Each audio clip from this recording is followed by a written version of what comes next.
थरपारकर से V news के साथ मैं हूं जीआर जुनेजो। थरपारकर के सहराई टीलों के बीच में एक ऐसा पार्क कायम किया गया है जो अंसारी ग्रीन पार्क के नाम से जाना जाता है। ये पार्क 70 एकड़ पर मुश्तमिल है, जिसमें बैराजी इलाकों में होने वाले मुख्तलिफ फलदार जो दरख्त हैं वो लगाए गए हैं। उसके सिवा यहाँ पर मिनी जू भी कायम किया गया है।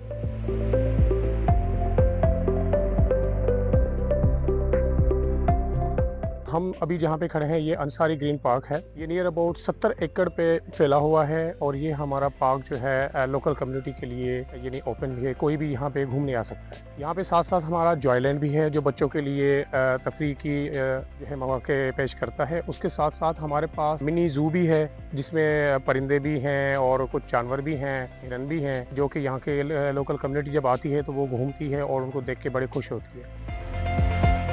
हमारे पास यहाँ पे हमने मिक्स फ्रूट ऑर्चर्ड भी लगाया हुआ है जिसमें फ्रूट हैं बहुत सारे, चीकू है, लेमन है, गुआवा है, अनार है, आपका शहतूत है, एप्पल बेर है, बहुत सारी चीज़ें हैं। घर के अंदर जो भी खारा पानी है उसको हम कोशिश कर रहे हैं कि यूटिलाइज़ करें, ताकि इसी खारे पानी पे अगर ये हमारी चीज़ें हो सकती हैं तो क्यों ना हम अपनी लोकल कम्युनिटी इस टेक्नोलॉजी को शिफ्ट करें और यही लोग हमारे इसको यूज़ करके अपने जो है रोज़मर्रा की चीज़ों को जो है ना कवर कर सकें। और तकरीबन 1.5 lakh plantation Ansari green park में की हुई है और इसके साथ साथ हम कंटिन्यूसली प्लांटेशन कर भी रहे हैं, जिसके अंदर हमारे यहाँ पे जो भी लोकल ट्रीज़ हैं जिसमें नीम है, कंडी है, बब्बर है, सायरस है, रोएडो है, जार है, कुम्बट है, ये सारे जो भी लोकल ट्रीज़ हैं वो भी हमने साथ साथ लगाए हैं, क्योंकि जो लोकल ट्रीज़ है यहाँ पे थर के अंदर बहुत अच्छे तरीके से ग्रो करते हैं। हमारे कुछ बायोस्लाइन पे भी एक्सपेरिमेंट चल रहे हैं जो खारे पानी पे हमारे KU कराची यूनिवर्सिटी के साथ भी है, NARC के साथ भी है और शिनजान यूनिवर्सिटी फ्राम चाइना। तो इन सब के साथ कोलिब्रेटिवली हम यहाँ पे काम कर रहे हैं ताकि खारे पानी पे जो भी हो सकता है हम कुछ ना कुछ ऐसा एक्सपेरिमेंट करके सक्सेसफुल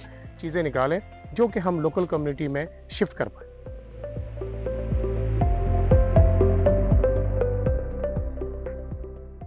बच्चे और फैमिली आना शुरू हो गई हैं और यहाँ पे इतनी रश हो जाती है कि आपको यहाँ पे पाँव रखने की जगह नहीं होगी, क्योंकि ये वाहिद पार्क है जो कि फ्री ऑफ कॉस्ट है, कोई भी आ सकता है, किसी के लिए भी रिस्ट्रिक्शन नहीं है। यहाँ तक कि इस मौसम में जब कराची के लोग घूमने जाते हैं नंगर पार्क, तो अब वो लाजमी अंसारी ग्रीन पार्क को विज़िट करते हैं, ताकि उन्होंने बातें भी सुनी हुई हैं कि भाई अंसारी ग्रीन पार्क है, आया थर के अंदर वाकई ऐसा कुछ पार्क बना है, तो माशाल्लाह उसके लिए लोग बहुत यहाँ पे अट्रैक्ट होते हैं और यहाँ पे आके और भी जो है हैरान होते हैं कि यार थर के अंदर ऐसा इस लेवल का भी काम हो रहा है।